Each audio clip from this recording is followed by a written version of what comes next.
ഒറ്റ ചോദ്യം കേട്ടോ, നമ്മുടെ മക്കളുടെ ഭാവി നശിപ്പിക്കുന്ന ആരാ? പുറത്തുള്ള ലോകാണോ? അതോ പലപ്പോഴും നമ്മുടെ വീട്ടിൽ തന്നെയാണ് എപ്പോഴും ഉണ്ടാവുന്നില്ല? ഇന്ന് ഈ ദേശത്തെ വീടുകളൊക്കെ ഒരുപാടാണ്, പക്ഷേ കുടുംബങ്ങൾ വളരെ കുറവാണ് എന്നുള്ളതാണ്. ക്ഷമ കേട്ടു, പ്രണയം കേട്ടു, കനിവ് കേട്ടു, പക്ഷേ വീട്ടിനകത്ത് നിങ്ങൾ പഠിപ്പിക്കുന്നത് വേദന, വിരോധം, വെറുപ്പ്, അഹങ്കാരം ഇതൊക്കെയാണെങ്കിലോ മക്കൾ ജനിക്കുമ്പോൾ ഇതൊന്നും അറിയുന്നില്ലല്ലേ. അവർക്ക് അസൂയയില്ല, ദേഷ്യമില്ല, വികാരമില്ല, പ്രശ്നങ്ങളൊന്നുമില്ല. പക്ഷെ അവർ വളരുമ്പോൾ നമ്മളിൽ നിന്ന് അവർ പഠിക്കുന്നത് എന്താണെന്നറിയാം, എങ്ങനെ ചീറ്റ് ചെയ്യണം, എങ്ങനെ കുറ്റപ്പെടുത്തണം, എങ്ങനെ മനസ്സ് വെറുപ്പ് നടക്കണം എന്നുള്ളതൊക്കെയാണ്. എല്ലാവരും അല്ല കേട്ടോ. എന്റെ ഒരു ചോദ്യം ഇത് മാത്രം, ഇതാണ് നമ്മുടെ പാരമ്പര്യം എന്നുള്ളത്.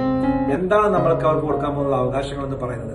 ഭർത്താക്കന്മാരോട് ആദ്യം പറയാനുള്ളത് കേട്ടോ, ഭാര്യയെ തോൽപ്പിക്കാൻ കഴിയുന്ന പുരുഷന്മാർ ലോകത്ത് ധാരാളം ഉണ്ടാകും. പക്ഷേ സ്വന്തം സ്വഭാവത്തെ തോൽപ്പിക്കാൻ കഴിയുന്ന പിതാവാണ് മക്കൾക്ക് ആവശ്യമായിട്ടുള്ളത് എപ്പോഴും. ഇനി ഭാര്യമാരോട് പറയാനുള്ള എന്താണെന്നറിയോ, കയ്യിൽ സൂചി വെച്ചാൽ നമുക്കൊരു തുണിയൊക്കെ കീറാൻ പറ്റും, പക്ഷെ വാക്കിന്റെ മൂർച്ച കൊണ്ട് ഒരു കുട്ടിയുടെ മനസ്സ് കീറാൻ നിങ്ങൾക്ക് സമ്മതിക്കരുത് എന്നുള്ളതാണ്. ഭാവി എന്ന് പറയുന്നത് ഒരു കലണ്ടർ മാത്രമല്ല. ആദ്യം മനസ്സിലാക്കണം, അതൊരു കുട്ടിയുടെ സ്വപ്നമാണ്.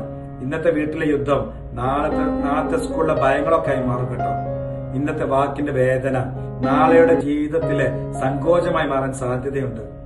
വീട്ടിലെ ഏറ്റവും വലിയൊരു അവസ്ഥ എന്ന് പറയുന്നത് ഏറ്റവും വലിയ സാധനം ഫർണിച്ചറുകളോ അല്ലെങ്കിൽ ഡൈനിങ് ടേബിളോ തീന്മേശകളോ ഒന്നുമല്ല, അതൊരു കുട്ടിയുടെ മനസ്സാണ് എന്ന് മനസ്സിലാക്കണം. അതുകൊണ്ട് ഭർത്താവിനും ഭാര്യയ്ക്കും എല്ലാവരോടും രണ്ടുപേരോടും എനിക്ക് പറയാനുള്ള അപേക്ഷ എന്താണെന്നറിയോ, നിങ്ങളുടെ പോരാട്ടം നിങ്ങളുടെ അറയിൽ തന്നെ തീർക്കാൻ നോക്കുക. നിങ്ങളുടെ നീചതകൾ നിങ്ങളുടെ മക്കളുടെ മുന്നിൽ ഒരിക്കലും തുറക്കാതിരിക്കുക എന്നുള്ളതാണ്. മക്കൾ മാത്രം ഭക്ഷണം കഴിച്ചാൽ വളരില്ല, അവർ സ്നേഹം കൂടെ കഴിച്ചു വളരട്ടെ കേട്ടോ.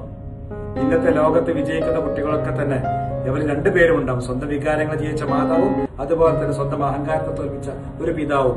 ആരാണ് യഥാർത്ഥ വിജയം? ആര് ജയിക്കും? ഭാര്യ ജയിച്ചവരാണോ അതോ ഭർത്താവിനെ ജയിച്ചവളാണോ?